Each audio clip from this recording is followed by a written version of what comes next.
dalam menjalani ujian daripada Allah Subhanahu wa taala. Baik, kita baca doa dulu nah. A'udzubillahi minasyaitonirrajim. Bismillahirrahmanirrahim. Alhamdulillahi rabbil alamin hamdan yuafi ni'amahu wa yukafi'u mazidah. Ya Rabbana lakal hamdu kama yanbaghi li jalali wajhikal karim wa 'azimi sultanik. Allahumma inna nas'alukal afiyah fid dunya wal akhirah. Allahumma inna nas'alukal afwa wal afiyah fi dinina wad dunya wal akhirah. Allahumma astur auratina wa amina rawatina. Allahumma ihfazna min bayna yadayni wa min khalfina wa an yamina an shimalina wa min fawqina wa na'udzu bika bi azmatika an uqtali min tahtina. Allahumma inna nas'aluka min khairi kullihi ajilihi wa ajilihi ma 'alimna minhu wa ma lam na'lam. Wa na'udzu bika min syarri kullihi ajilihi wa ajilihi ma 'alimna minhu wa ma lam na'lam. Allahumma inna nas'aluka min khairi ma sa'alaka 'abduka wa nabiyyuka wa na'udzu bika min syarri ma 'adza bihi 'abduka wa nabiyyuka. Allahumma inna nas'aluka al-jannah wa ma qarraba ilaiha min qawlin aw 'amalin wa a'udzu bika min nari wa ma qarraba ilaihi. Ya Allah, ya Tuhan kami memohon kepadamu segala kebaikan agar disegerakan kepada kami. Janganlah ditundakan. Kesihatan kami disegerakan kepada kami. Janganlah ditundakan. Dan segala apa yang kami lalui ini segeralah dihilangkan. Janganlah ditundakan. Ya Allah, ya Tuhan kami, jauhilah diri kami ini dan juga ahli keluarga kami daripada segala keburukan. Kami memohon perlindungan hanya kepadamu, ya Allah, daripada pihak kiri, pihak kanan, depan dan belakang, atas dan bawah. Peliharalah kami, keluarga kami dan saudara kami serta umat Islam seluruh dunia, ya Allah. Ya Allah, sihatkanlah tubuh badan kami dan juga sahabat kami serta sekalian mereka yang bersama-sama kami dan tidak bersama-sama kami. Wassallallahu ala sayyidina Muhammadin walhamdulillahi rabbil alamin. Amin, amin, amin, amin ya rabbal alamin. Seperti biasa, sebelum kita mulakan majlis kita hadiahkan Fatihah kepada junjungan besar Nabi Muhammad sallallahu alaihi wasallam, ahli keluarga baginda, para sahabat dan sekalian tabi'in serta kedua ibu bapa kita, seluruh umat Islam di dunia khas dan amnya. Al-Fatihah.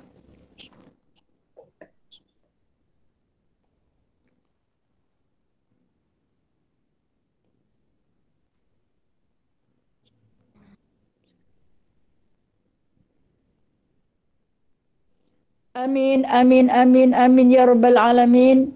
Bismillahirrahmanirrahim. Rabbi syrah li sadri wa yassir li amri wahlul 'uqdatam min lisani yafqahu qawli. Allahumma salli ala sayyidina Muhammad wa ala ali sayyidina Muhammad. Rabbi yassir wa la tu'assir. Rabbi tamim bi khair ya karim. Subhanaka la ilma lana illa ma 'allamtana innaka antal alimul hakim. Innaka antas sami'ul alim. Innaka antat tawwabur rahim.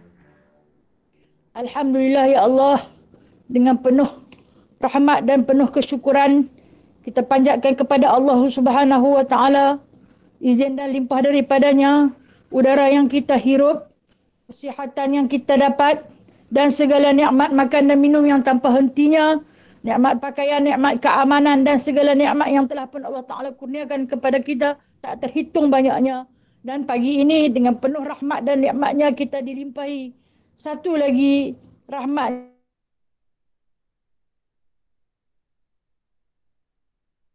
ataupun perintah kawalan pergerakan ini. Ada rahmat terlalu banyak. Daripada kita tak pandai nak ber-Google Meet, kita dah pandai. Daripada kita tak pandai nak main handphone, hak yang duk pakai tiga-tiga sekupang dah boleh pergi cari. Hak yang kerti dah dulu duk panggil net-net saja, lari dah boleh sebut internet. Alhamdulillah, nikmat Allah Subhanahu wa taala amat besar, amat banyaknya. InsyaAllah saya akan baca surah An-Naba. Surah An-Naba ini iaitu dia sebagai satu ulangan. Rasa-rasanya sahabat-sahabat ukhuwah yang pernah mengikuti kuliah tafsir saya dah pernah baca dah surah An-Naba ni. Kenapa saya ulang? Al-Quran itu perlu diulang-ulang. Walau sebanyak mana saya tahu puan-puan di sana banyak menghadapi guru-guru yang lebih hebat, yang lebih muktabar di dalam alam maya, tetapi alhamdulillah masih lagi memilih untuk berada bersama-sama saya, seorang insan kerdil yang kekurangan segala-galanya. Terima kasih.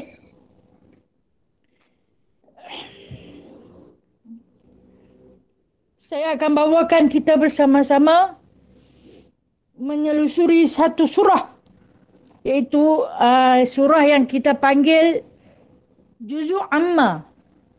Adalah sempena nama di antara surahnya, iaitu dimulakan dengan Amma Yatasa'alun. Amma Yatasa'alun. Kemudian kita dulu waktu mula-mula belajar Al-Quran, masa tu kita tak ada lagi sistem Iqra' Bata. Tok guru kampung dulu akan ajar kita daripada Suratun Nas, iaitu ayat yang ke-114. Kemudian ayat 113. Kemudian ayat 112. Kita mengaji dulu dengan cara undur. Sebenarnya cara pengajian kita tu bukan salah. Betul. Walaupun kita ambil terus nombor 114. Last sekali baru kita ambil surah yang pertama, iaitu surah yang terakhir. Tapi tak mengapa, oleh kerana Al-Quran juga menyusun surah An-Naba pada satu juzuk yang terakhir, iaitu juzuk 30. Diletakkan sebanyak 37 surah. Di dalam surah An-Naba ni ada 37 surah. Dan yang mana juzuk Amma ini menyaksikan sebanyak 35 surah diturunkan di Mekah. Sementara hanya 3 surah saja, 34 surah diturunkan di Mekah dan 3 surah lagi diturunkan di Madinah. Kenapa? Termasuklah surah An-Naba ini diturunkan juga di Mekah disebabkan kerana dia dikhaskan kepada orang-orang kafir musyrikin Mekah. Waktu Islam mula-mula nak masuk ke dalam hati penduduk-penduduk musyrikin Mekah amatlah susah. Begitu juga cara kita belajar sekarang ni. Kita belajar daripada tak kenal kepada mengenal. Maka kita tak boleh nak terus baca dengan panjang-panjang. Kena cari yang pendek-pendek terlebih dahulu.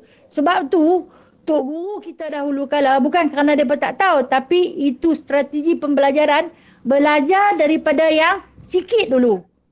Walaupun kita belajar dengan sebutan alif, ba, ta, sa, dengan tidak ada sistemnya, janji hang boleh sebut. Dia kira ubah. Dan pengajian kita dulu janji ubah. Esok pergi tanya balik, ubah tak? Ini tak ubah, hang penyegan, hang tak menerah. Macam tu cara pengajian dulu. Tapi walaupun cara pengajiannya yang tak sama, yang berbeza dengan sistem kita hari ini, namun kita hargai jasa tuan-tuan guru kita yang terdahulu yang mengenalkan kita kepada huruf alif, ba, ta. Walaupun makhrajnya tak betul, maka Allah Ta'ala bagi pada kita hari ini untuk memperbetulkan.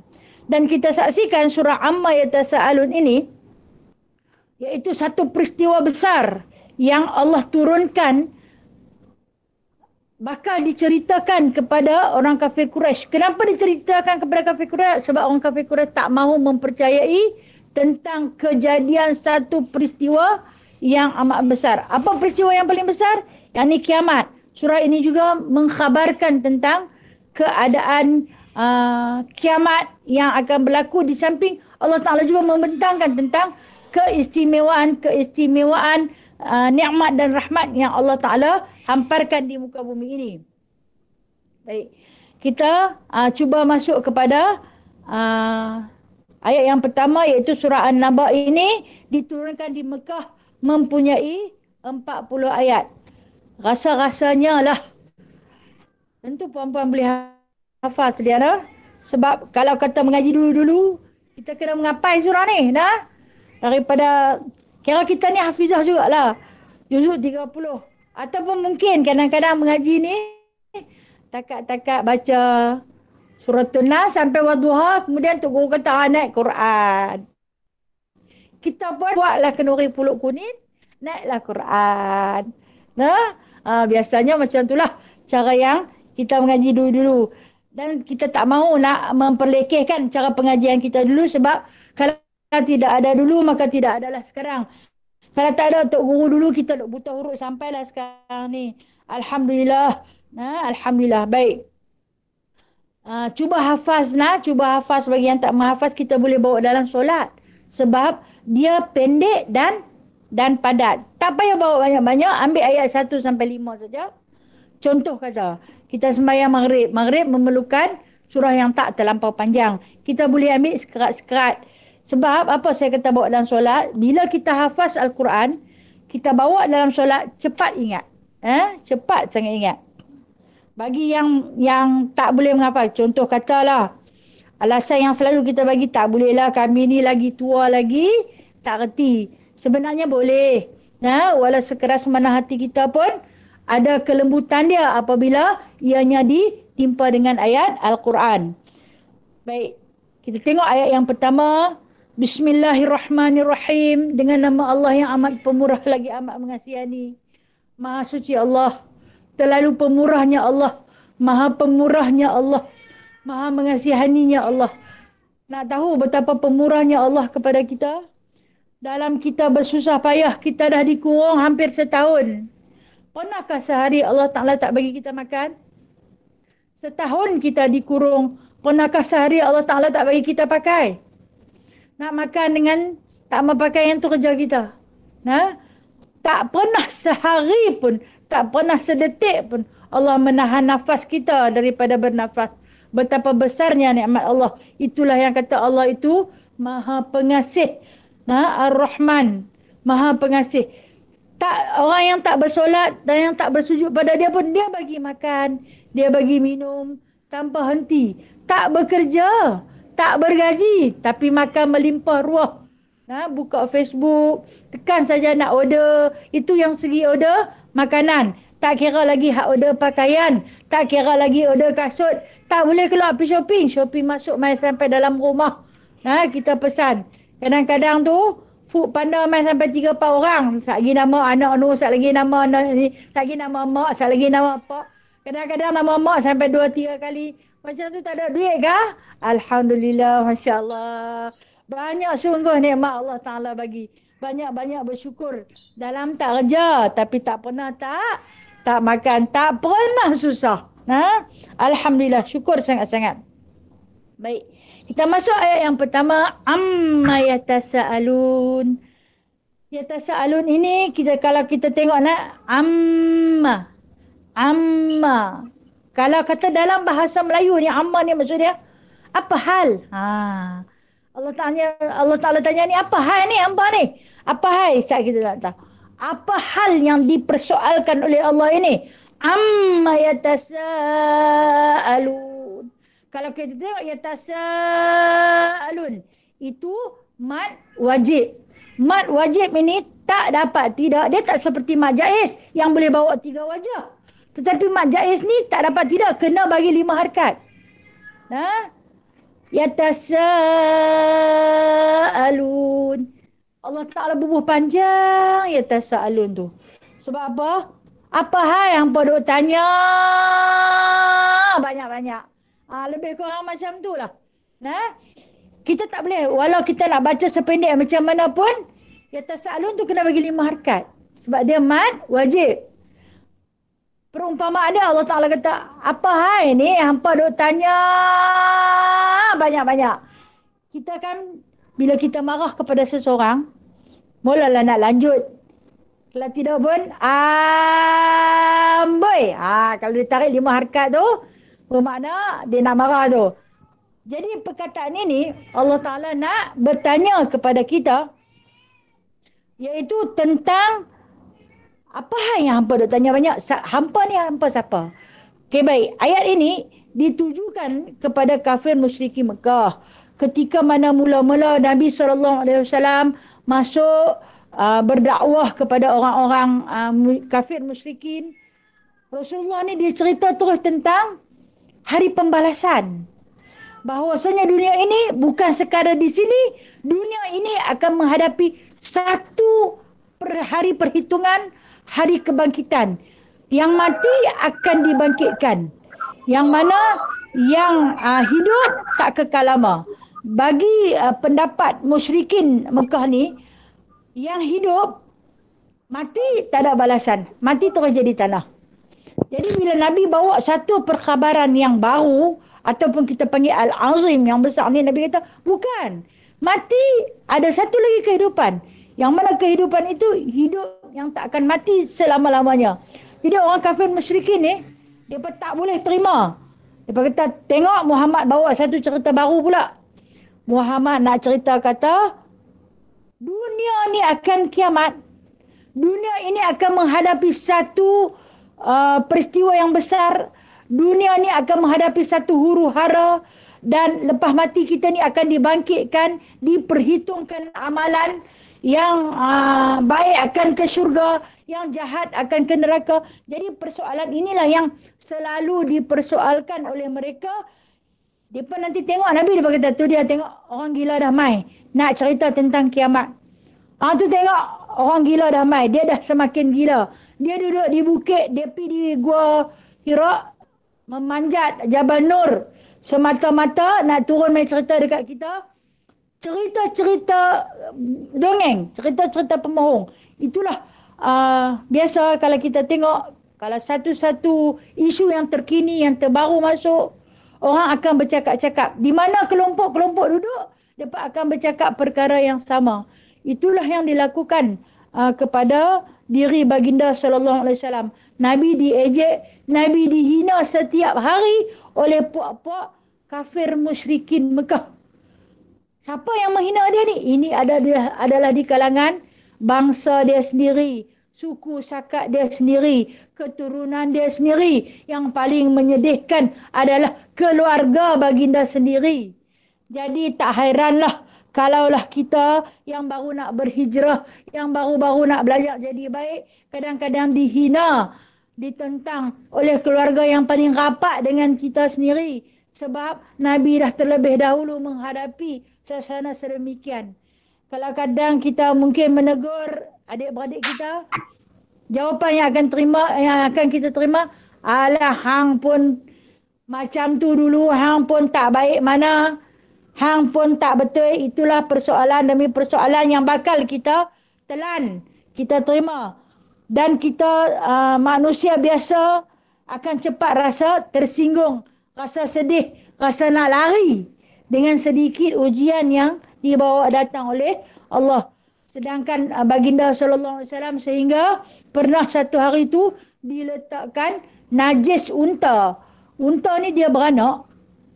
Uri dia ambil uri unta tu, dia letak. Ada satu riwayat kata dia sembelih unta. Dia ambil perut unta yang busuk tu, diletak di atas belakang Nabi ketika mana Nabi tengah sujud. Sebab apa? Sebab nak membuktikan Muhammad itu gila. Sampai kepada tahap tu, Nabi terus sampaikan. Jadi apalah sangat yang diberikan kepada kita, hanya sedikit sahaja ujian, maka kita jangan berhenti di atas dakwah ini, terus sampaikan. Saya faham sahabat-sahabat kita yang berada di luar sana, banyak cabaran yang sahabat hadapi. Termasuklah mungkin sahabat yang berusaha untuk mengadakan Google Meet ini. Di antara cabaran yang beliau hadapi, ada yang mengadu tak dapat masuk, tak tersenarai nama. Beliau dah berusaha sedaya mungkin, sebaik mungkin, namun Allah Ta'ala yang menentukan. Kita faham suasana pembelajaran kita ini mungkin bersifat sementara, dan kita akan kembali bersatu dalam bumbung-bumbung Raudhatul Jannah, insya-Allah Ta'ala. InsyaAllah Ta'ala. Dan bersabarlah di atas setiap segala tomahan yang diterima. Ini adalah kasih sayang Allah Ta'ala. Baik. Bila Allah Ta'ala sebut amma yatasa'alun ni, Apa hal lah, hampa duk tanya banyak-banyak, duk cakap banyak-banyak, duk mengata dekat dia banyak-banyak. Kita nak buat baik ni, ada yang tak suka, ada yang suka. Ada yang menempelak, ada yang memuji. Yang memuji rasa Alhamdulillah, lapang hati. Tapi kalau bagi yang menempelak, ya Allah, rasa-rasa menyesal. Nah, menyesal. Kalau aku tahu, aku tak tegur pun tak apa. Tapi itu adalah asam garam kehidupan. Laluilah kehidupan ini dengan hati yang kuat. Kita kena kuat. Nah, jalan takwa itu penuh berduri. Kata Sayyidina Umar Al-Khattab, jalan takwa itu penuh berduri. Jalanilah dia dengan cara kamu. Kita takut nak pijak duri tu, kita terpaksa terjengkek-jengkek, terlompat-lompat. Sebab takut terpijak duri. Tetapi itu adalah jalan takwa. Kalau kita nak jalan hak lurus, hak senang tu, senanglah. No, tak payah buat apa. Duduk saja, tunggu saja orang buat salah. Abang kita nak amma yatasalun. Hang nak kata kat aku nak kata kat hang. Okey, ini adalah sifat musyrikin Quraisy. Kita jangan jadi seperti orang musyrikin Quraisy. Kalau kita tengok sahabat kita ni, dia nak bawa kita ke arah kebaikan, kita sama-sama bantu. Kita sama-sama tolong. Nak cari pahala dalam saham akhirat. Saya bagi tahu kepada puan-puan, suasana kita ni jangan harap akan aman. Dan dunia kita dah sampai penghujungnya. Atau mungkin kita di sini selamanya dalam alam maya, dan kita mungkin akan bertemu di akhirat nanti dengan izin Allah.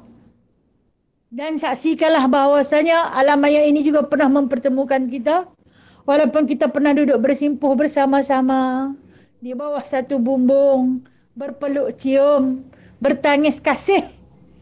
Dan mungkin kita tak akan hadapi suasana seperti ini, tak mustahil kita hadapi segala ujian Allah ini dengan penuh doa. Dengan penuh kesabaran. Ya Allah, kami terima, ya Allah, kita hamba. Kalau kita tengok sahabat kita yang diuji dengan COVID-19 yang semalam baru disahkan ni, dia pun tak pergi mana. Dia duduk dalam rumah sahaja. Tapi bila Allah Ta'ala takdirkan, datang kepadanya. Maka kita jangan anggap orang yang diuji dengan penyakit ini adalah satu jijik, satu kesilapan, tetapi Allah memilih dia untuk menjadi penghuni syurga. Orang yang ditimpa malang, ditimpa musibah ini adalah orang yang terpilih untuk menjadi penghuni syurga. Alhamdulillah. Berbimbanglah kita kalau kita duk senang lenang. Kerja tak payah, makan tak berhenti, tidur sampai tak larat nak tidur. Sampai sakit belakang-belakang punya tidur, punya tak buat apa. Silat-silat nak pakai kasut depan tangga tak kerti dah. Pakai terbalik. Pasal apa? Lama dah aku tak pakai kasut punya duduk dalam rumah. Kan kerajaan suruh duduk dalam rumah. Jangan pergi mana. Bila main nak pakai kasut, kiri kanan pun dah lupa. Subhanallah. Nikmat sebenarnya. Nikmat. Alhamdulillah. Kita terimalah segala apa yang Allah Ta'ala bagi. Inilah yang dipersoalkan. Kan macam hari ni. Kita pun bercakap-cakap. PKP dah pun berlalu 2 minggu. Kita akan menjalani ini masuk minggu ketiga. Tetapi jumlah pesakit 5,000. 3 hari berturut-turut ni 5,000. Kemudian bagi rakyat yang bengong, seperti kita rakyat bengong lah. Kita tak tahu hal keadaan menteri macam mana. Marah kat menteri pula. Menteri tak kerti mentadbir. Pasal apa makin banyak? Menteri ke cari penyakit tu buat mai? Tak juga. Dia pun nak bagi negara dia aman. Siapa pun tak cari penyakit tu. Kita tak boleh marah dekat siapa-siapa. Kita tahu kita ada Allah yang membawa penyakit tu kepada kita. Sebab ini di antara tentera-tentera Allah yang dihantarkan kepada kita untuk kita sama-sama memeranginya. Kalau kita kuat, kita menang. Kalau kita lemah, kita kalah. InsyaAllah kita kuat. Saya yakin ukhuwah muslimah ini adalah di antara individu yang terkuat yang Allah Ta'ala jadikan bersama-sama untuk bangun dengan saya di akhirat nanti. InsyaAllah kita jumpa di sana insyaAllah. Alhamdulillah. Baik. Yang kemudian ayat yang kedua, bila manusia ni suka bertanya-tanya, Allah Ta'ala kata perihal apa yang bertanya-tanya ni? Anin naba'il azim. Ya ini berkenaan dengan satu hal yang besar. Memang selalunya berita-berita yang besar, isu-isu terkini akan jadi bualan. Sama ada perbualan daripada media massa, sama ada perbualan daripada membawang mulut ke mulut, sama ada perbualan yang secara alam maya, semua akan menceritakan tentang isu terkini. Begitu jugalah dengan cerita Nabi SAW ni, dia menghadapi perkara yang besar ini melalui khabar yang dibawa oleh Jibril alaihissalam. Kemudian dia nak sampaikan, bila dia nak sampaikan, dia terpaksa menghadapi manusia-manusia durjana seperti Abu Jahal, seperti Abu Lahab. Dia nak cerita dekat mereka ni, macam mana cara nak cerita dekat mereka ni, mereka nak dengar tak? Ya, Muhammad merepek dah, dia kata. Dia merepek dah, dia macam tu, dia macam ni. Bila yang kita ni nak mati? Bila yang dunia ni nak kiamat? Bila Muhammad? Nah, persoalan itu yang ditanya berkali-kali. Tengok Mama, nak kiamat dah, nak kiamat dah. Walaupun baginda sallallahu alaihi wasallam dah tinggal kita 1500 tahun, kita kiamat lagi belum lagi kan. Dan kita tak tahu dia akan bila dia nak main. Kiamat ni adalah satu tarikh yang menjadi rahsia Allah. Sebab Allah tahu, Allah letak kepada kita satu rasa cita-cita untuk hidup. Esok nak buat apa, lusa nak buat apa, minggu depan nak buat apa, tarikh ni nak buat apa. Kalau lah Allah Ta'ala bubuh tarikh kiamat terus kat kita, kita semua tak boleh buat kerja dah. Tak maulah nak kiamat dah. Jom pergi sana, tak mau pergi mana lah nak kiamat dah. Membeli pun tak mau beli dah nak kiamat dah. Sampai kan ada satu hadis Rasulullah kata, kalau kiamat ni duk mai, di tangan kamu ada lagi biji benih, tanam. Walaupun hang nampak kiamat tu duk mai. Di tangan kamu ada biji benih, tanam. Agar dia tumbuh. Mana nak tahu dengan kuasa Allah kiamat tu patah balik. Begitu juga, kenapa Allah Ta'ala rahsiakan tarikh kiamat? Seperti mana yang dipersoalkan oleh kafir Quraisy ni. Dengan sebab, dia nak suruh kita terus berusaha untuk hidup. Macam nak hidup sampai bila-bila. Jangan cepat putus asa. Cepat-cepat rasa tak apalah, dah nak mati dah, tak usah buat apa. Jangan rasa putus asa. Inilah tentang satu kisah yang amat besar. Bila ada sahabat kita buka mute. Okay, bila kita diganggu gugat oleh satu kisah yang besar, ada sahabat kita buka sound. Tolong off suara ya. Okey. Baik. Terima kasih. Bila kita diganggu gugat oleh satu peristiwa-peristiwa besar, kita akan jadi takut. Kita baca Al-Quran, kita baca hari-hari. Hari-hari kita baca, semua cerita tentang peristiwa besar. Tapi kita tak terganggu pun. Kita tak rasa takutnya nak kiamat. Esok tak mahu pergi mana lah. Esok tak mahu buat apa dah. Nak duduk atas tingkat semayang je pasal nak kiamat. Tak juga. Kenapa? Kerana Allah Ta'ala letak satu cita-cita dalam diri kita. Sebenarnya, cita-cita dan angan-angan itu juga adalah satu nikmat. Kalau orang yang tak ada cita-cita dan angan-angan, maka dia tak ada nikmat dia. Dia dalam keadaan kemurungan. Kita jangan dalam keadaan kemurungan, sebab kemurungan itu berpunca daripada syaitan. Dan macam kita duk minta pada Allah, Allahumma inna na'udzubika minal hammi. Hammi itu maksud dia murung. Kita minta 3 kali pagi, Rasulullah ajak kita kan. Hammi ni, aku minta lindung daripada kemurungan. Orang yang murung ni orang yang selalu berputus asa. Walaupun kita baca Quran, katalah kami tak faham, kami baca saja. Tapi Allah Ta'ala letakkan ulama-ulama mufassirin mentafsirkan kepada kita. Baca Al-Qari'ah tentang hari kiamat. Tak takut pun kan. Tapi bila dengar COVID-19 main dah sebelah rumah, kita jadi takut. Adakah ini sebab kita takut kepada makhluk melebihi takut kepada Allah? Tidak juga. Tak juga, kita tak boleh letak perkataan macam tu pada diri kita. Dengan sebab kita ingat mungkin lambat lagi kot, mungkin tak sampai lagi kot, ada peluang lagi Allah Ta'ala bagi untuk kita kembali kepadanya. Ini yang dikatakan cerita-cerita yang besar. Kalau kata zaman kita lah ni lah, cerita yang paling besar, hari ni COVID-19 lah. Itu cerita paling besar. Kalau kata zaman Rasulullah dulu, paling besar cerita pasal kiamat. Sebab itu berita terkini dia sampai. Bagi mereka masa tu mati terus jadi tanah. Tak ada pembalasan. Itu bagi pendapat musyrikin Quraisy. Bagi pendapat Yahudi dengan Nasara berbeza pula. Mereka ada syurga, ada neraka.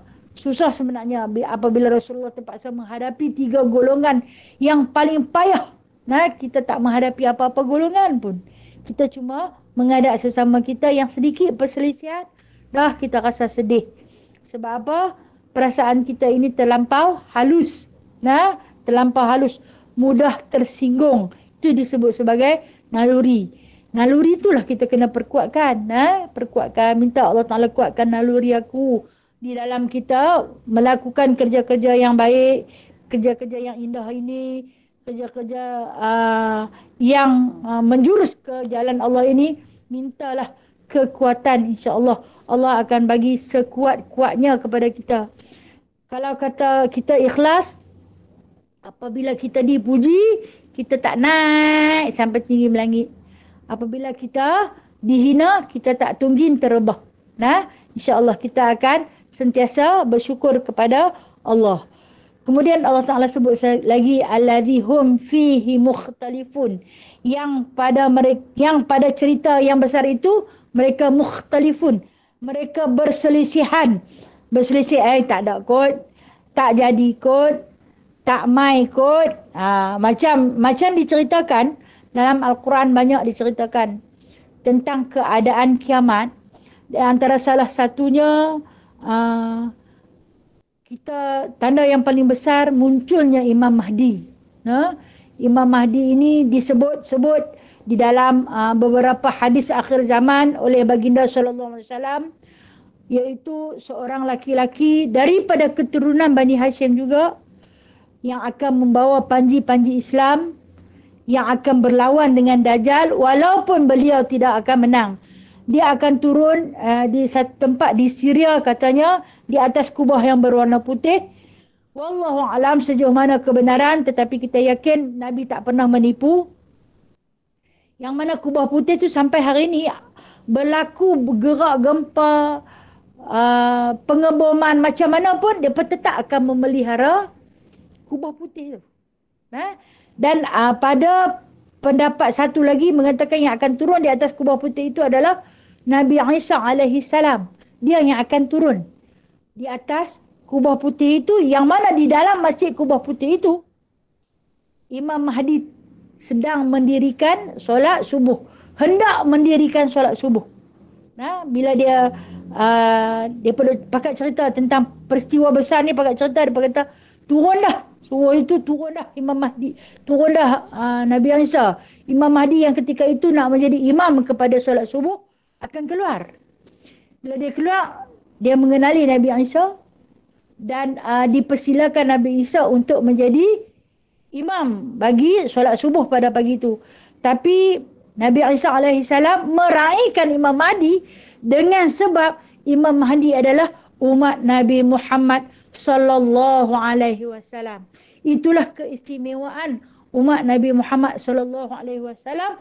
Walaupun Imam Mahdi bukan nabi, tetapi Nabi Isa berimamkan kepada umat Muhammad kerana darjatnya tinggi, ia menjadi umat Muhammad. Jadi beruntungnya kita kerana kita di antara umat Muhammad sallallahu alaihi wasallam. Apa bukti?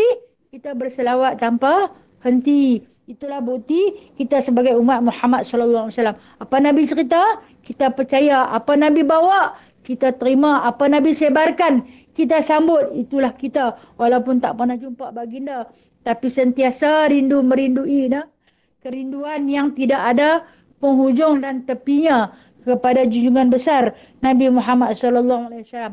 Walaupun fihi mukhtalifun. Cerita-cerita tentang kiamat ni macam-macam cerita kita dengar. Ni dia kata, cerita pasal kiamat ni fihi mukhtalifun. Kau ni mai dengar cerita macam ni, orang ni mai dengar cerita ni. Yang mai cerita kat kita tu cuma tok-tok guru, orang-orang alim. Dia ni kata lagu ni. Kau ni kata Jud Makjud mai macam ni. Kau ni kata dah ada Dajjal mai dulu, baru Jud Makjud. Jud Makjud dulu kot. Jud Makjud mai dulu bagi rosak muka bumi, lepas tu Dajjal. Dajjal ada yang kata mata dia satu, sebiji di dahi itu saja. Ada yang pakai tunjuk, mata, buatlah ilustri seorang pelukis, biji mata dia tengah satu. Di atas dahi dia tertulis nama kafir. Kalau kita kembali kepada hadis Nabi SAW, Dajjal ni sebenarnya biji mata dia dua. Cuma buta sebelah. Dia bukan duduk kat tengah-tengah ni tu. Bukan. Itu ada depa viral bayi yang baru lahir. Yang biji mata dia ada di tengah satu. Pakar-pakar hantar tanya, Ustazah yang ni ke Dajjal? Wallahualam. Tetapi kalau kita rujuk balik kepada hadis Nabi, Dajjal ni dia ada dua mata. Dia cuma sebelah tu buta dan sebelah lagi tergantung-gantung macam biji macam buah anggur tu. Jadi keadaan dia memang buruk. Kalau ditanya, Dajjal ni dia spesies apa? Jin ke manusia? Rasulullah kata dia spesies manusia. Begitu juga Jumajuj. Dia juga adalah spesies makhluk yang bernama manusia. Bukan binatang. Cuma sifat dan pengkhianatannya yang membuat dia berbeza. Ini yang dikatakan cerita tentang Naba'il Azim ni, cerita tentang kedahsyatan kiamat ni, ada mukhtalif. Ada perselisihan pendapat. Jadi macam kita ni, umat yang dah ditinggalkan lama oleh Nabi SAW, cerita mana yang kita nak percaya? Maka hadis kita rujuk. Kita cari al-hadis. Kita belajar al-hadis. Syukur Alhamdulillah, ukhuwah muslimah belajar tentang 40 hadis akhir zaman. Walaupun tak banyak, walaupun tak alim ke 40, mungkin alim satu saja. Atau mungkin tak tahu satu pun. Tapi kenal jugalah. Reti jugalah. Itu di antara itu yang dipanggil sebagai al-hadis yang Nabi tinggal sebagai wasiat. Kita tak sia-siakan. Kalau orang zaman lalu ni orang tak mahu belajar hadis, kita belajar hadis. Ukhuwah muslimah belajar hadis. Alhamdulillah. Taat dan setia. Bahkan ikut saya membaca. Sama ada hadis kursi yang disifatkan terus daripada Allah Ta'ala ataupun hadis yang disabdakan daripada Nabi SAW. Sebab apa? Sebab kita nak cari cerita-cerita yang mukhtalif. Mukhtalifun ni, orang ni cakap macam ni, orang ni cakap macam ni. Kita nak mengesahkan. Bila kita belajar hadis, kita sah. Kita tahu. Memang akan datang fitnah. Dunia ni kita tak akan terlepas. Macam hari ni kita duduk dalam dunia fitnah. Kalau nak tahu fitnah tak fitnah, iaitu tentang cara solat duduk. Kita tengok dunia ini dalam fitnah. Solat duduk. Ada seorang ustaz, dia mai kata siapa yang duduk atas kerusi tak sah sembahyang terus. Susah hati orang yang duduk di atas kerusi. Tak sah terus. Zaman Nabi dulu tak ada kerusi, tak mahu kena duduk di bawah, macam mana lah nak turun, kaki dia tak boleh lipat, susah hatilah selama ni. Ada yang pula mai boleh duduk di atas kerusi, tapi rokok dengan sujudnya kena sama. Rokok pun macam tu, sujud pun macam tu pula. Tu fihi mukhtalifun. Begitu banyak khilaf. Kita ni yang tak tahu apa, cari seorang pendapat, seorang yang betul-betul mursyid, yang betul-betul muktabar, yang diambil daripada al-hadis, yang digali daripada Al-Quran. Cara yang seperti mana, maka kita ikut. Apabila kita tak ada ilmu, dia jadi isteri tu kata macam ni, dia ni kata macam ni, berlakunya khilaf, mukhtalifun. Lalu ni senang-senang tak usah semayang lah. Pasal apa? Tak boleh duduk. Okey, itu yang dipanggil dunia fitnah. Yang tukang bawa fitnah bukan kata orang tak reti, orang pandai-pandai. Okey, kita tengok satu lagi fitnah. Fitnah yang mana? Dunia hari ni Allah Ta'ala uji dengan kuman COVID-19. Kita dengar satu ceramah, seorang ustaz kata, terimalah bala. Pasal apa? Pasar malam, pasar raya, orang boleh masuk berasak-rasak. Masjid dihadkan duduk jarak-jarak. Hak yang lain boleh duduk rapat-rapat. Pasal apa? Di dalam masjid tak boleh duduk rapat-rapat. Kena duduk berjarak. Mana ada dalam mana-mana mazhab sembahyang duduk berasin-rasin. Dia ada khilaf. Dia ada mukhtalif. Main pula seorang ulama, kita wajib kena terima macam ni. Tengok kepada pada zaman Rasulullah dan para sahabat. Macam mana mereka menangani penyakit ini. Main pula seorang ustaz kata tak ada apa, benda ni semua pembohong. Ni semua permainan orang-orang Yahudi. Tak ada pun pembantu di dunia. Pula ada. Jadi kita ada tengah-tengah ni, tak tahu nak ikut yang mana. Kita duduk pada zaman fitnah. Inilah dikatakan dunia kita berada pada zaman fitnah. Ya Allah, ya muqallibal qulub. Rasulullah suruh kita baca setiap hari waktu duduk tahiyat akhir sebelum bagi salam. Ya muqallibal qulub, wahai Tuhan yang membolak-balikkan hati. Sabit qalbi ala dini. Tetaplah hati aku ini di atas jalanmu, di atas agamamu. Hangpa nak kata macam mana pun, aku tahu, aku belajar, aku cari, aku jumpa. Ini yang benar. Cara ni yang boleh aku ikut. Macam ni yang aku ikut. Ikut. Walaupun ribut taufan yang mai kata kat kita, hang jangan buat macam tu, tak kena. Aku belajar. Kita bukan beriman dengan cara ikut-ikutan, tetapi kita beriman dengan bukti, dengan dalil, dengan Al-Quran, dengan Al-Hadis, dengan berguru. Maka teguh dan kuatlah di atas segala ikhtilaf ataupun pendapat-pendapat yang bermacam-macam. Tapi jangan ketegar lah. Punya pasal lah aku nak buat lagu tu, orang pasal sakit tak mana. Tak boleh lah. Kita nak ambil pendapat ni, kena ambil pendapat yang benar-benar kita yakin. Dia ni daripada mana, dia belajar daripada mana, dia ambil daripada kitab mana, dan berpandukan, bersumberkan daripada Al-Quran dan Hadis. Beramallah. Beramallah. InsyaAllah. Jadikan amalan itu bawa sampai ke mati. Dan kemudian kata Allah lagi, kalla. Apabila ayat ini dimulakan dengan kalla ni, saya tahu kita bukan orang Arab, tapi kita kena tahu apabila dalam Al-Quran Allah Taala tersebut kalla ni, satu peringatan, jangan, macam tu. Jangan, ingat-ingat. Tu Allah Taala kata, hampa nak berkeli apa ni? Nak cerita apa? Orang ni cakap macam ni, orang ni cakap macam ni, tentang cerita-cerita yang besar berlaku. Hamba nak cerita pasal apa ni? Kau ni kata kau ni tak betul, kau ni kata dia ni tak boleh pakai, dia ni tak pandai memerintah, ustaz tu tak boleh pakai, ustaz ni Syiah, ustaz tu Wahabi. Tuduh, saling tuduh menuduh, saling fitnah memfitnah sesama sendiri. Kita yang duduk di tengah ni, aku nak ikut ustaz yang mana? Aku tengah-tengah suka dekat ustaz tu, depa kata dia Wahabi. Aku tengah ikut pendapat ustaz tu, depa kata dia Syiah. Aku tengah suka betul-betul, depa kata dia tak betul, dia sesat. Habis aku nak ikut yang mana? Tu saya kata, cari kalau dia bersumberkan daripada Al-Quran dan Hadis, ambil. Ambil, insya-Allah dia tak sesat. Jadi Allah Taala kata, hampa jangan duk berkelahi sangat, hampa jangan duk fitnah sangat, sama-sama sendiri sayang lamun. Apa maksud sayang lamun ni? Nanti hampa tahulah. Nanti baru hampa tahu mana satu yang betul. Yang hampa duk bergaduh, yang hampa duk lawan bertengkar, yang mana satu. Kalau ni maksud dia, ingat. Kita dulu, kalau mak kita, dia tak memarah dah, tak mahu kata apa dah. Ingat. Balik sekali lagi yang kena. Allah, susah hati dah lah. Masa tu pimin pun tak jauh, dandan balik. Pasal dia bagi satu peringatan. Kalau.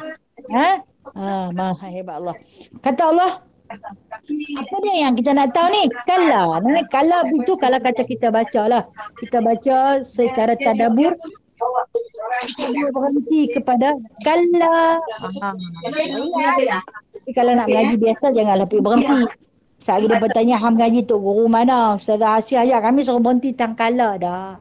Ini tadabbur nah. Artinya dia kata, satu hari ni bila? Kiamat. Hampa akan tahu benda ni benar ataupun salah.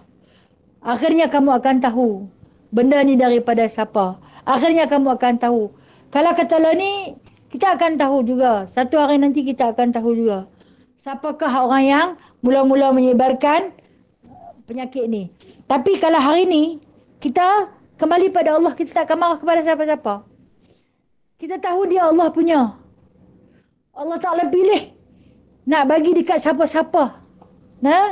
Kalau Allah Ta'ala pilih kita, dia bagi dekat kita. Na'udzubillah min zalik. Kita punya berdoa lah pada Allah. Setiap hari, lindungilah aku ya Allah. Lindungilah aku ya Allah. Tapi kata Allah, kamu akan tahu juga. Akhirnya kamu akan tahu. Summa kalla saya'lamun. 2 kali. Ayat keempat dan ayat yang kelima, ayat keempat yang kelima, Allah Ta'ala ulang benda yang sama. Cuma ayat yang kelima Allah Ta'ala datangkan dengan summa. Satu hari nanti kata Allah, hampa juga akan tahu. Tahu tentang apa ni? Tahu tentang cerita yang besar tu. Nanti hampa tahu. Hampa akan tahu. Dia mai daripada mana? Dia mai daripada siapa? Macam kita mungkin satu ketika kita pernah difitnah. Satu perkara kita tak pernah buat, kita tak pernah kata. Tapi bila kita dituduh, ini satu perkara yang besar menimpa diri kita. Kita cuba sedaya upaya membuktikan. Bagi kawan-kawan yang rapat dengan kita, dia mungkin percaya pada kita. Bagi mungkin yang ada perselisihan dengan kita, yang bermusuh dengan kita, dia tak percaya. Dia akan kata, aku percaya dia yang buat benda tu.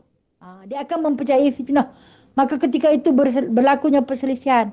Dan kita tahu tempat rujuk kita, tempat kembali kita hanya pada Allah. Baliklah pada Allah. Ya Allah, bukakanlah satu jalan untuk aku.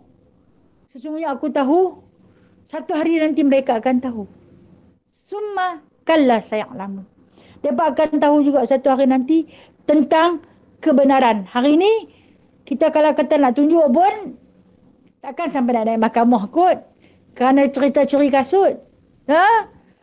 Pasal curi kasut je sampai nak naik mahkamah. Tak kot kan. Tapi oleh kerana kita ini mentaati di atas perintah Allah Subhanahu Wa Taala, bersabarlah. Apa orang nak kata? Orang tu kata, hai, dia kata hang buat. Dah, aku tak buat. Sampai bercucuran air mata kita keluar. Menafikan. Dia tu kata dia percaya memang hang buat. Padahal kita tak buat. Ini yang kata berita besar. Walaupun dia perselisihkan. Tapi kita kembali balik kepada surah An-Naba ni. Biarlah. Kalla saya'lamun. Mereka nanti tahulah. Satu hari nanti mereka akan tahu. Allah Ta'ala akan buka kebenarannya dengan seluas-luas kebenaran. Ini di antara yang dikatakan cerita-cerita yang terbesar. Okey, sama ada cerita yang terbesar yang berlaku ketika hayat kita hari ini, ataupun yang terdahulu, ataupun yang akan datang, ataupun kisah yang memang pasti yang disebut oleh Nabi sallallahu alaihi wasallam di dalam Al-Quran, iaitu kematian dan juga kemusnahan dunia. Berkali-kali boleh dikatakan setiap ayat Allah Ta'ala cerita tentang kiamat. Keadaannya, huru-haranya, bentuk dunia ni nak jadi lagu mana. Diceritakan. Pasal apa? Benda yang orang tak mahu percaya ni, kita tak boleh nak betul sekali dua, tapi kena habaq berkali-kali. Alah macam kita lah. Sekali mengaji tak reti. Pi 2 kali pun tak reti. Pi 3 kali pun tak reti. Tukarlah. Ustazah tu tak pandai mengajar lah. Pi kat ustazah lain. Pi kat ustazah lain. Ustazah ni lagi tak reti mengajar. Pindah pula. Tak ada. Nak habis berapa muka surat. Pindah pula. Dengan ayat tu lah tak habis mengaji. Kerja tukar tu. Tok Guru. Bagi dia semua orang tak reti. Dia saja yang reti. Dia tu tak pandai mengajar. Dia ni tak pandai bagi penerangan. Apa ilmu pun kita taat. Itu ayat yang ke-5. Dia semua kena. Sebab tu saya bawa surah Naba. Dia ni berkenaan dengan kehidupan kita hari ini. Kita sekarang sedang menghadapi satu peristiwa yang amat besar. Sesungguhnya kebesaran peristiwa ini menakutkan kita. Sama ada cerita tentang fitnah dunia dan juga cerita tentang fitnah Dajjal, cerita tentang fitnah neraka, cerita tentang fitnah alam mahsyar, alam kiamat yang bakal kita lalui bersama-sama. Wallahu alam, sama ada nak jumpa ataupun tak jumpa. Kalau kata Imam Asy-Syafi'i rahimahullahu taala, seorang imam besar, seorang imam yang muktabar, berpesan kepada sahabatnya agar mencari dia, carilah aku di neraka. Kalau tak jumpa di syurga. Itu imam yang besar. Apatah kita ni Kita satu makhluk Allah yang paling banyak melakukan dosa, banyak silapnya, banyak khilafnya, banyak detik noda hitamnya. Lagilah tak tahu nak jumpa tang mana. Kalau kata di dunia ada lungguk sampah, mungkin tempat tu lah yang paling layak buat kita. Wallahualam, saya tak mau nak berlebih-lebih membicarakan tentang hal ehwal keadaan diri kita, sebab hanya kita yang mengenali diri kita. Dosa pahalanya kita kerjakan, dan apa yang boleh kita ceritakan, cerita pada Allah. Cerita pada Allah, tak payahlah cerita pada makhluk. Berceritalah kepada Allah Subhanahu Wa Taala. Suka duka, sedih pilu, namun terkadang-kadang tu terzahir juga, sebab nak bagi meredakan sedikit perasaan gejolak rasa di dalam jiwa oleh kerana susah dan payah. Dan rasanya ayat sampai ke ayat yang ke-5 sahaja, hampir sejam kita bersiaran. Masya Allah, tahniah kepada yang menanti, yang taat. Kalau nak tengok di sini, kita ada 109 orang. 109 orang di kalangan jemaah yang mengikuti. Alhamdulillah, cukup baiklah kalau bagi saya. Sebab selama saya online dengan pelajar-pelajar saya, kalau 40 orang tu 8 orang je yang ikut. Tapi ni, waktu awal-awal Ji ajak saya buat Zoom ni, mula Ustaz Nasir dah ajak dah. Saya kata saya kesian kepada maktuk-maktuk. Sagi dia pun tak pandai, sagi dia pun tercicir. Jadi saya tangguhkan kepada Ustaz Nasir. Kemudian apabila Ji baru-baru ni ajak, dia kata, Ustazah, maktuk-maktuk pun dah pandai dah. Alhamdulillah, memang maktuk-maktuk lah ni pandai-pandai. Saya yang masih lagi menyangka maktuk tak pandai. Mungkin seperti saya tak berapa pandai. Alhamdulillah, walau bagaimanapun, saya mohon ampun dan maaf di atas segala kesulitan yang kita hadapi. Mungkin hari ini hari pertama, banyak lagi yang tak kena, banyak lagi kekurangan. Kita sama-sama perbaiki. Namun satu nasihat saya, apabila kita nak menghadapi ilmu ni ilmu Al-Quran hari ni. Ilmu Al-Quran. Kalau kata esok ilmu hadis, kita kena mempersiapkan diri kita apabila nak menghadapi dengan ilmu. Ada yang tanya saya boleh tak nak pakai baju kelawang selagi online? Boleh? Saya boleh tak? Kalau tak mandi? Boleh? Saya kata. Boleh kalau tak mandi? Siapa tahu kan, kita kan tak duduk satu khalaqah. Orang tak duduk tepi kita, tak pakai minyak wangi pun tak apa. Tetapi di antara adab menuntut ilmu, kita nak belajar ni, kita kenalah dalam keadaan bersiap sedia. Saya nak bawa satu kisah Imam Malik rahimahullahu ta'ala. Ketika mana dia duduk dalam rumah dia di awal pagi, tiba-tiba masuk seorang khadam, bagi tahu, ya Imam, dia kata, ada orang nak jumpa. Lepas tu dia kata, tujuan apa? Pergi tanya dia tujuan apa dia nak jumpa aku. Dia nak tanyakan tentang ilmu. Ilmu apa yang dia tanya? Dunia ke ilmu hadis? Ataupun ilmu Al-Quran? Kadang dia pergi tanya, nak tanya tentang ilmu apa ni? Kalau permasalahan dunia, dia nak buat lagu cara masalah dunia. Dan kata orang yang bertanya tu, dia kata dia nak tanya berkenaan dengan ilmu hadis. Baik, tak apa, dia kata. Suruh dia tunggu sat. Dia tak cakap lah lagu saya cakap. Lepas tu, apa yang dilakukan oleh Imam Malik ni? Dia masuk dalam rumah dia, dia pergi mandi. Dia pakai baju wangi-wangi. Dia pakai baju yang elok. Baru dia panggil. Dia kata, pasal apa? Dia boleh saja pergi keluar. Pergi bercakap dalam keadaan pakai baju kelawang. Tak pakai apa, aksesori. Dalaman boleh keluar gitu. Betul tak? Tetapi dia tak pergi. Dengan sebab apa? Sebab dia nak menghadap dengan ilmu hadis. Padahal dia nak menceritakan tentang hadis. Bukan dia nak belajar. Dia nak cerita tentang hadis. Jadi dia kata kepada khadam dia, apabila kita nak menghadap dengan ilmu, kita kena dalam keadaan bersiap sedia. Dalam keadaan meraihkan ilmu. Macam mana kita nak raihkan tetamu. Apatah ilmu yang kita nak belajar ni, ilmu Al-Quran, yang akan masuk ke dalam hati kita. Maka kita raihkan dia. Pakai bagi elok-elok. Persiap tempat yang kita nak belajar tu bagi elok-elok. Sunat. Kita pakai wangi-wangian. Sebab apa? Nak meraihkan ilmu wahyu yang nak turun, nak singgah di hati. Jadi, maka itu sebagai raih. Kalau tak mau pun tak apa. Saya kata, puan-puan boleh padam video, tak usah tunjuk gambar, tak pakai tudung pun boleh. Betul tak? Tapi, apabila kita pakai bagi elok-elok, InsyaAllah, raihkan ilmu untuk masuk dalam hati kita seperti mana kita raikan tetamu terhormat. Ilmu Allah ni lebih hormat. Jadi itu pesanan saya untuk kita menghadapi ilmu. Jadi ada soalan. Saya buka soalan sebelum kita sudah pada hari ini. Boleh tanya? Nak tanya Ustazah. Assalamualaikum. Waalaikumsalam Kak Sarimah. Saya nak tanya. Okey, minta maaf lah. Tentang apa yang terjadi masalah ni lah dalam dunia ni. Ada yang mengatakan WHO tu adalah tentera Dajjal. Macam mana tu? Adakah kita boleh terima dan atau macam mana? Itu saja. Baik, terima kasih Kak Sarimah. Memang, ada pendapat yang mengatakan WHO itu adalah tentera Dajjal. Kita boleh menerima yang dikatakan WHO itu adalah tentera Dajjal kerana daripada sikap mereka, perbuatan mereka, khianatnya mereka. Kerana di dalam satu hadis Nabi SAW ada mengatakan pengikut-pengikut Dajjal iaitu orang yang suka memporak-porandakan dunia. Pengikut-pengikut Dajjal itu, tentera-tentera Dajjal itu adalah di kalangan mereka yang suka menaburkan fitnah. Dan begitu juga dengan WHO. Mereka ni duduk, kira nak cari dunia Islam.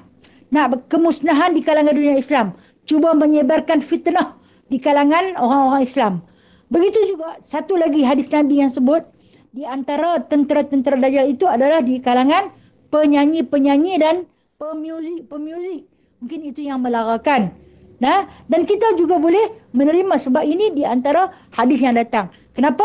Sebab orang yang selalu melalaikan orang lain daripada jalan Allah, maka mereka itu adalah tentera Dajjal. Jadi tak mustahil WHO itu adalah di antara tentera Dajjal seperti mana yang telah pun difatwakan oleh sebahagian daripada cendekiawan-cendekiawan Islam. Terima kasih Kak Sarimah. Okay, sama-sama Ustazah. Terima kasih. Ada soalan lain? Siapa ada soalan boleh buka mic ya. Boleh buka mic ataupun WhatsApp pun boleh. Dia boleh tulis lah. Dia boleh tulis dalam mesej tu. Tekan kat situ, boleh tulis.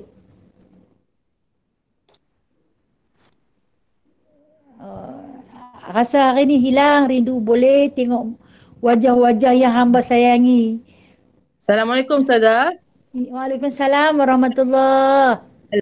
Apa pendapat Ustazah tentang vaksin yang untuk mencegah COVID-19 ni? Baik.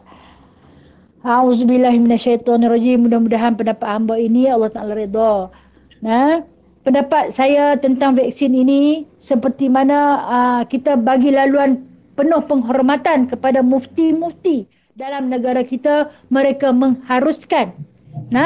mengharuskan kalau mufti yang ada di dalam dadanya hadis 10,000, yang ada di dalam dadanya Al-Quran 30 juzuk mengharuskan vaksin ini, siapalah saya yang tak punya apa-apa ini.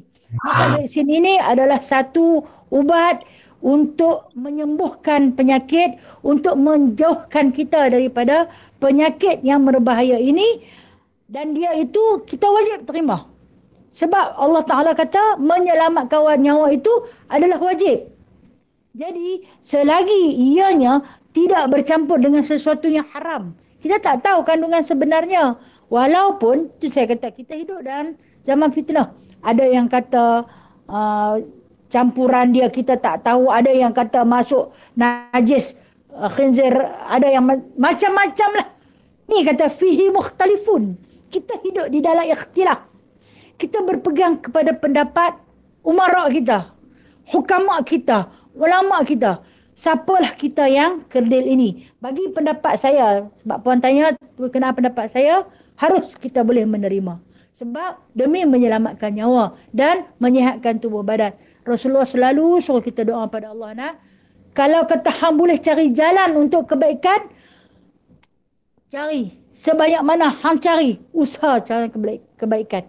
Sehingga kan walaupun kita ini diancam dengan pedang di leher kita, dia nak tikam dah. Dia tanya, Islam ke kafir? Ketika itu boleh kita tukarkan. Kita tak tukar syahadah. Kita kata aku kafir. Sebab apa? Menyelamatkan nyawa itu wajib. Jadi vaksin ni boleh kita terima. Boleh kita ambil. Baik, itu saja. Harap puan-puan hati. Ada Okey, soalan minta maaf lain? Ustazah. Minta maaf Ustazah. Ya, Nak ya, tanya ya. pasal vaksin ni juga. Ya. Okey, contohnya lah macam kita kata okey vaksin ni mereka buat. Macam kita sendiri yang was-was dan kita tak mau ambil. Sebab kita rasa Okey. macam ada penyakit yang taklah seteruk COVID ni tak ada Okey. vaksin. Okey. Sedangkan penyakit yang lebih teruk ni ada vaksin. Ya. Itu macam mana? Okey, Terima kasih, okey, Ustazah. baik. Okey, alhamdulillah. Nah, satu soalan yang baik. Kita rasa penyakit yang tak seteruk ni tak ada vaksin. Kita tak ambil pun kan. Tapi dengan izin Allah dia boleh sembuh. Jadi itu atas pilihan kita. Kalau kita rasa tak payah ambil ikut, maka kita akan menanggung risiko. Seandainya satu hari nanti penyakit itu patah balik, kita tak akan salahkan pasal tak ambil vaksin. Tetapi kita akan kata Allah Ta'ala dah tentukan untuk bagi dekat aku. Betul tak? Kita beriman dengan qada dan qadar. Yang ni jadi tak menjadi satu kesalahan ataupun dosa yang besar kepada kita seandainya kita mengambil satu sikap untuk tak ambil vaksin ni. Jadi tak jadi salah. Nah, boleh. Itu saya kata harus. Harus ni maksud dia nak ambil pun tak apa, tak mau ambil pun tak apa. Baik. Terima kasih Ustazah. Sama-sama kasih. Ada soalan lain? Okey, kalau ada soalan boleh tanya boleh tanya dalam grup kalau tanya dalam grup tu boleh kita share dengan kawan-kawan kita kalau saya tak boleh jawab, saya tahu ramai orang-orang bijak pandai dalam ni boleh tolong jawab insya-Allah.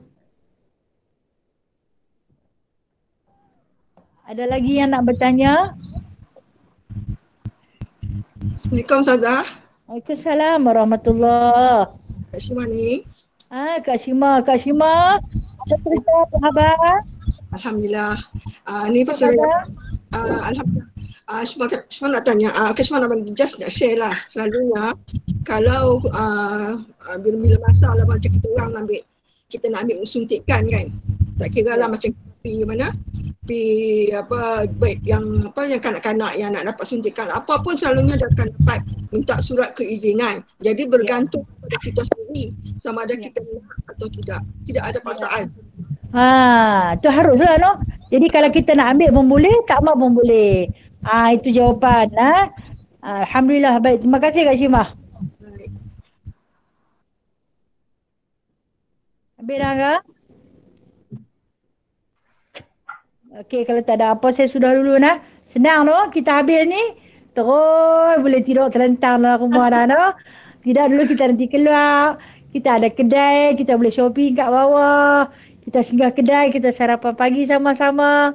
Indahnya dunia, indahnya dunia. Indahnya bersaudara. Sebenarnya ukhuwah muslimah ini adalah satu rahmat buat saya. Terus terang saya katakan, saya agak kesepian dan tempoh-tempoh terdekat ni. Terlalu sepi. Mungkin kerana rindu. Sayang sangat-sangat dekat semua. Apabila menatap wajah-wajah ukhuwah muslimah yang ada banyak di depan saya ni. Saya rasa sihat. Alhamdulillah. Terima kasih ya Allah. Terima kasih. Kita baca doa dulu A'udzubillahi minasyaitonirrajim. Bismillahirrahmanirrahim. Alhamdulillahirabbil alamin. Hamdan katsira, hamdan yuwafi ni'amahu wa yukafi'u mazidah. Ya Rabbana lakal hamdu kama yanbaghi li jalali wajhikal karim wa 'azimi sultanik. Allahumma inna nas'aluka 'ilman nafi'a wa rizqan thayyiba wa 'amalan mutaqabbala. Allahumma a'ina ala dhikrika wa syukrika wa husna ibadatik. Allahumma taqabbal minna salatana tammah واغفر لنا ذنوبنا عامة ولا تعذبنا إلى يوم القيامة يا حي يا قيوم برحمتك يا أستغيث أصلح لنا شأنا كله ولا تكلنا إلى نفسنا طرفة عين وصلى الله على سيدنا محمد والحمد لله رب العالمين. Assalamualaikum warahmatullahi wabarakatuh. Salam sayang semua. Terima kasih.